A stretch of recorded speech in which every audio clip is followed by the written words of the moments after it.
આમ આદમી પાર્ટીના નેતા ગોપાલ ઇટાલિયાએ એક ફેસબુકના માધ્યમથી વિડીયો મૂકીને ગંભીર આરોપો કર્યા હતા। તેમણે કહ્યું કે તેઓ પ્રચાર પ્રસારની તેમની સભા પૂર્ણ કરીને જીવપરા ગામમાં કાર્યકર્તાના ત્યાં પહોંચ્યા હતા ત્યારે ભારતીય જનતા પાર્ટીના સમર્થકોએ તેમના પર હુમલાનો પ્રયાસ કર્યો। આને લઈને રાત્રિ દરમિયાન ઉગ્ર માથાકૂટ પણ થઈ હતી। આ ઘટનાના સંદર્ભમાં આમ આદમી પાર્ટીના નેતા ગોપાલ ઇટાલિયા તેમજ આમ આદમી પાર્ટીના નેતાઓ અને કાર્યકર્તાઓ છે તે વિસાવદર પોલીસ સ્ટેશન બહાર ધરણા ઉપર બેસી ગયા હતા અને મામલો તંગ બન્યો હતો।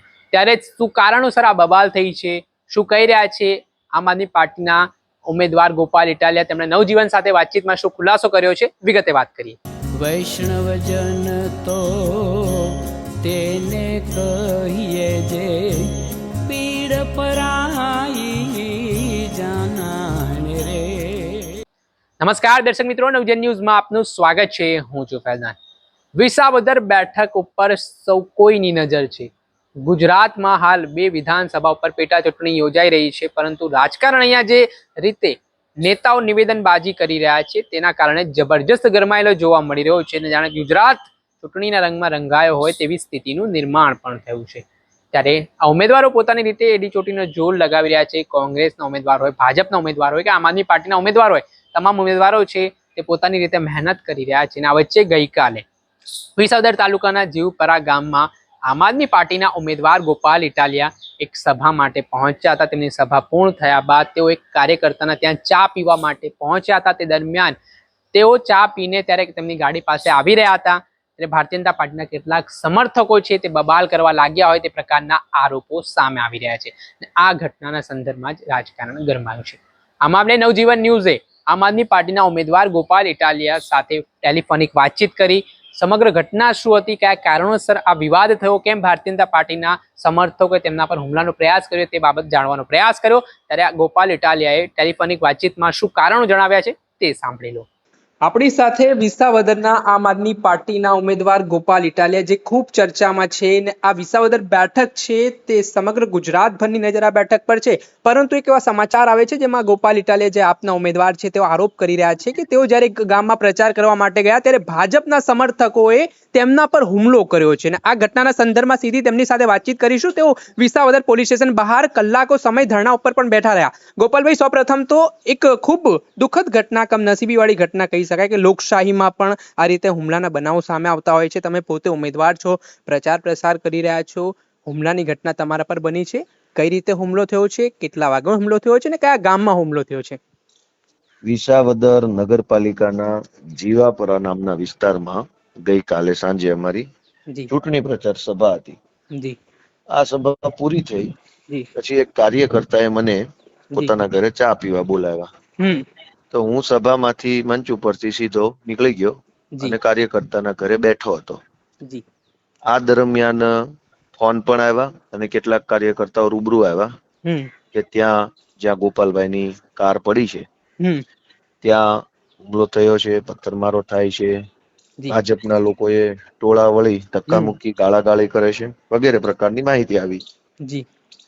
એટલે શરૂઆતમાં અમારા બીજા મુખ્ય હોદ્દેદારો અને કાર્યકર્તાઓ દોડીને ત્યાં પહોંચ્યા।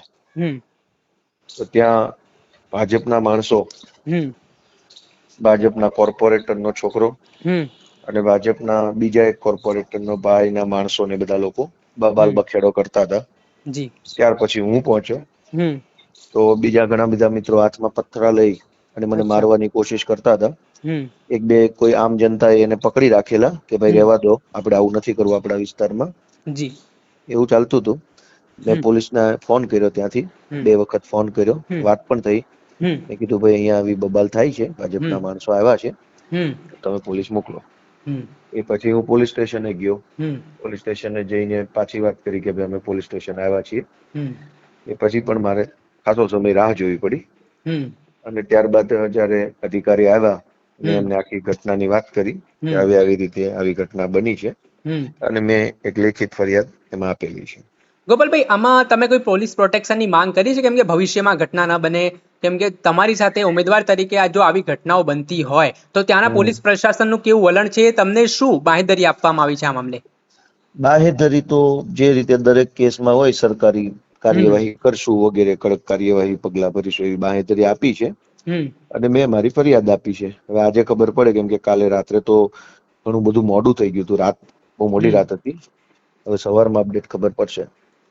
ગોપાલભાઈ, એક બીજો પ્રશ્ન છે. આગામી દિવસોમાં હવે ચૂંટણીના દિવસો નજીક છે, ત્યારે એવી ઘટનાઓ હવે આગામી દિવસોમાં બને એવી આશંકાઓ પણ વ્યક્ત કરી રહી છે. મતદારોને કહેવાય રહ્યું છે, ધાક ધમકી આપવામાં આવી રહી છે, મતદારોને ડરાવવામાં આવી રહ્યા છે, અને કેટલી જગ્યાએ આ પ્રકારની પ્રવૃત્તિ પણ થઈ શકે છે. તો એના માટે તમે કઈ રીતે પ્રશાસન પાસે માંગ કરી છે કે નિડર અને નિષ્પક્ષ રીતે ચૂંટણી થાય? કેમ કે ફેર એન્ડ ફિયર જે આપણો ચૂંટણીનો સ્લોગન છે ઇલેક્શન કમિશન દ્વારા, તો એના માટે શું રહેશે રજૂઆત?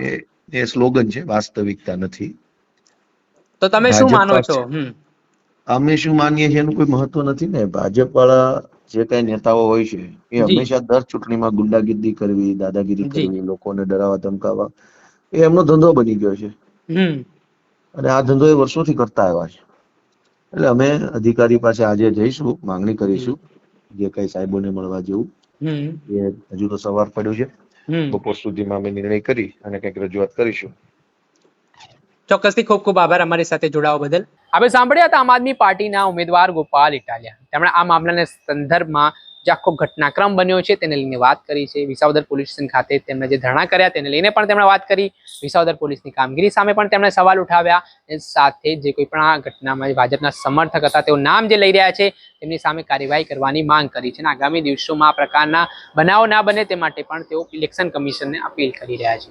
દર્શક મિત્રો, આવા જ નવા વિડીયો સાથે આપણે માહિતગાર કરતા રહીશું. એટલે નવજીવન ન્યૂઝની ચેનલને આપ લાઈક કરી લો, સબસ્ક્રાઇબ કરી લો અને શેર કરવાનું ભૂલતા નહીં. વૈષ્ણવજન તો તેને કહીએ જે પીડ પરાઈ.